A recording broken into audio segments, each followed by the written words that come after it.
Ça a été un choc extrêmement violent entre un poids lourd qui s'est mis en portefeuille sur la route et un car qui est un car local, un car de tourisme qui visiblement contenait des personnes âgées. Le bilan est évidemment terrible. 42 décédés, 5 blessés légers et 3 personnes indemnes. Donc vous voyez que ça a été terrifiant, et ça a été terrifiant parce qu'il y a eu l'embrasement des 2 véhicules.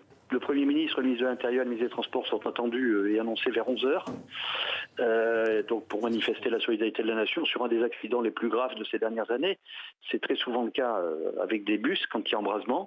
Nous avions eu un accident du même ordre dans des circonstances qui mettaient en œuvre des poids lourds il y a une dizaine d'années sur l'autoroute A10 près de Mirambeau, mais il y a très longtemps que nous n'avions pas vécu pareille épreuve dans cette région.